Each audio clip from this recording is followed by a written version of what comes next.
오늘 함께 은혜 받으실 하나님의 말씀은 요한일서 2장 2절의 말씀입니다. 제가 봉독해 올립니다. 그는 우리 죄를 위한 화목 제물이니 우리만 위할 뿐 아니요 온 세상의 죄를 위하심이라. 아멘. 오늘은 요한일서 2장 말씀을 함께 보며 하나님께 은혜 받는 시간이 되시기를 주님의 이름으로 소망합니다. 어제 우리는 요한일서 1장 말씀을 함께 보며 요한이 이 서신을 쓴 목적에 대하여 이야기하였습니다. 예수님께서 십자가에 돌아가시고 부활 승천하신 이후에 유대주의자들과 영지주의자들은 예수님의 십자가 사건을 인정하려 하지 않았고 오히려 공격하려 하였습니다. 여러분, 왜입니까? 그들은 하나님께서 죄에 물든 더러운 육체의 모습으로 오심을 인정할 수가 없었기 때문입니다. 그래서 오늘 요한일서 2장 말씀은 그 예수님께서 이 땅에 오신 진정한 의미가 무엇이고 그 예수님의 십자가 사역을 통해서 우리가 얻게 되는 참 구원의 진리가 과연 무엇인지에 대해 다시 한번 잘 설명해 주고 있습니다. 여러분, 오늘 본문 1절 말씀을 함께 보기 원합니다.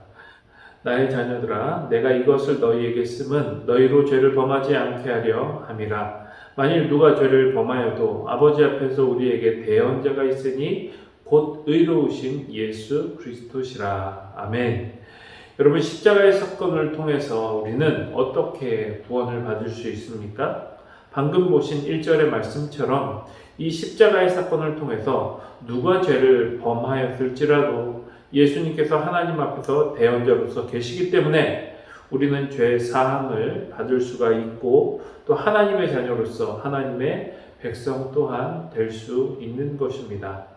그리고 이어지는 2절 말씀을 통해 그 예수님의 구원 사역을 더욱더 확실하게 설명해 주고 있습니다. 2절의 말씀입니다.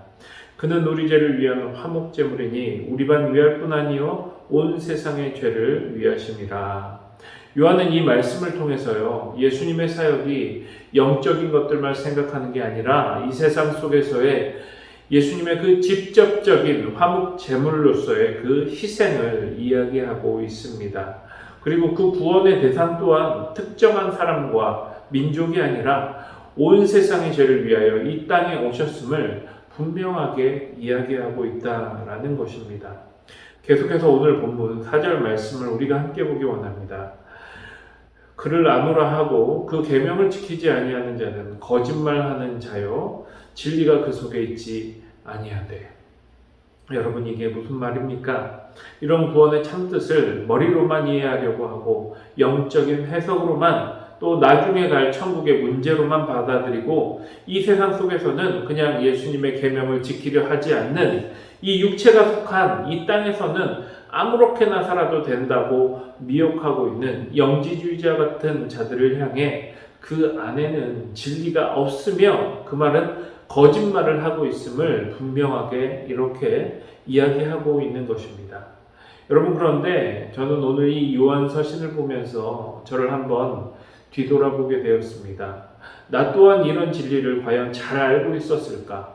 혹시 나 또한 이 거짓된 신앙의 모습을 하고 있지는 않았을까? 여러분들은 어떠십니까?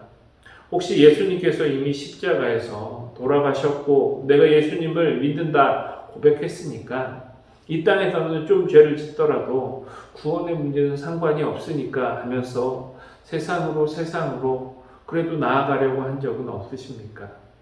아니면 어차피 이 땅에서의 삶은 포기해버리고 나중에 가게 될 천국만 바라보면서 나중에 가기 위한 그 천국을 위해서 그 값을 치르는 것처럼 교회 안에서 무조건 참고 견디면서 그런 신앙생활을 하신 적은 없으십니까? 하지만 여러분, 우리가 반드시 명심해야 할 것이 있습니다. 예수님께서 인간의 몸을 하시고 십자가에 죽으신 이 사건은 그렇게 영향력이 작은 사건이 아니다라는 것이죠. 단지 우리들이 나중에 죽어서 천국에만 갈 수 있을 정도로 딱 그 정도의 공로와 능력을 가진 그런 사건이 아니다라는 것입니다.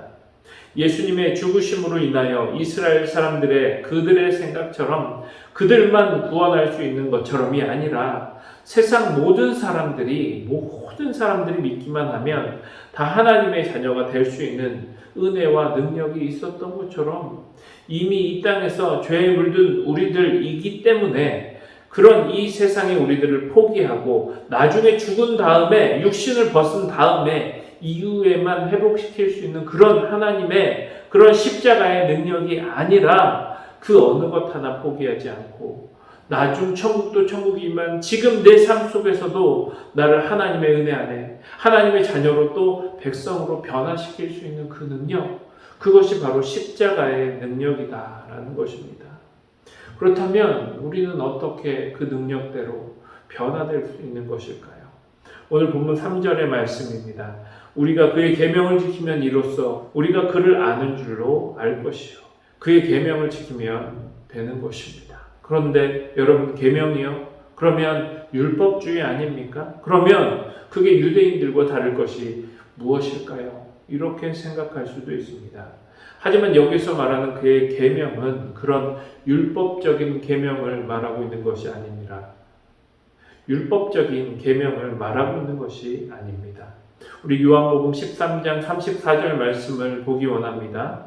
새 계명을 너희에게 주노니 서로 사랑하라.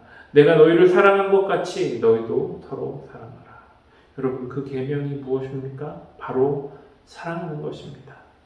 예수님께서 우리를 사랑하셔서 십자가에서 죽으신 것처럼 우리도 그 예수님처럼 이 땅에서 사랑하기 위해 순종하며 살아간다면 나중에 천국뿐만 아니라 이 땅에서도 온전한 하나님의 자녀로서의 모습을 다시금 회복할 수 있다라는 것이지요. 사랑하는 성도 여러분, 오늘 하루도 그러므로 사랑하시기 바랍니다. 비록 세상은 나를 경계하고 위협할지라도 그래도 나를 사랑하신 예수님을 바라보고 여러분 사랑하시기 바랍니다. 그래서 오늘도 그 사랑의 계명 안에 숨겨진 예수님의 은혜를 온전히 누리시기 바랍니다. 또 하나님의 백성으로 온전히 회복되시기 바랍니다. 그 은혜를 온전히 누리시는 여러분들이 되시기를 주님의 이름으로 축원합니다. 우리 함께 기도합니다. 사랑의 하나님, 감사를 드립니다. 하나님, 오늘도 하나님의 은혜 안에 거하며 하나님의 말씀으로 변화되기 원합니다. 하나님이 그렇게 우리를 사랑하셔서 십자가에 예수 그리스도를 못 박아 죽이신 그 크신 사랑처럼 우리도 그렇게 사랑할 수 있도록 함께하여 주시옵소서. 우리를 이끌어 주시옵소서. 우리도 세상을 사랑하며 섬기며 아버지 그들을 전도하며 나아갈 수 있는 아버지 이 세상에서 하나님의 백성으로 승리할 수 있는 그런 저희들이 될 수 있도록 주님 역사하여 주시옵소서. 이 모든 말씀 살아계신 예수님의 이름으로 기도드립니다.